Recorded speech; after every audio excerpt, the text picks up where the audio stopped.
अखिल भारतीय विद्यार्थी परिषद आणि सृजन ट्रस्ट आयोजित 33व्या डिपेक्स 2024चा समारोप आणि बक्षीस वितरण सोहळा मोठ्या उत्साहात संपन्न झाला। यावेळी कार्यक्रमाला चंद्रकांत पाटील यांनी प्रमुख उपस्थिती लावली। यावेळी चंद्रकांत पाटील यांनी विद्यार्थ्यांच्या पाठीवर कौतुकाची थाप दिली।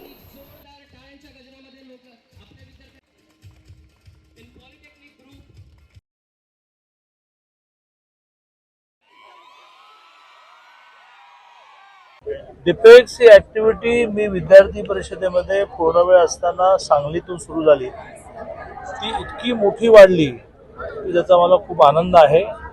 नेमकं या देशाचे पंतप्रधान माननीय नरेंद्रभाई मोदीजींनी 2020 साली नवीन शैक्षणिक धोरण जे मांडलं ते याच लाईन्सवर मांडलं की आपल्याला आता इनोव्हेशनमधून पेटंट आणि पेटंटमधून रॉयल्टी या दिशेने जायला लागेल, तरच देश श्रीमंत होईल, व्यक्ती श्रीमंत होतील।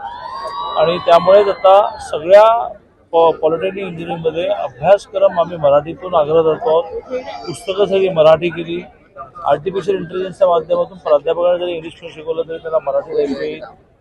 क्वेश्चन पेपर म्हणजे प्रश्न हा मराठी इंग्लिश दोन्ही भाषांमध्ये विचारला जातो, उत्तर इंग्लिशमध्ये लिहिल्या जातात, त्यामुळे मराठीत लिहिण्याचा आपला आग्रह असतो। गेल्या वर्षी 27,000 पॉलिटेक्निकच्या विद्यार्थ्यांनी आपली उत्तरपत्रिका मराठीत लिहिली। मोठ्या प्रमाणावर विदेशातून आपल्या भारतातल्या विद्यार्थ्यांसाठी डिमांड सुरू आहे।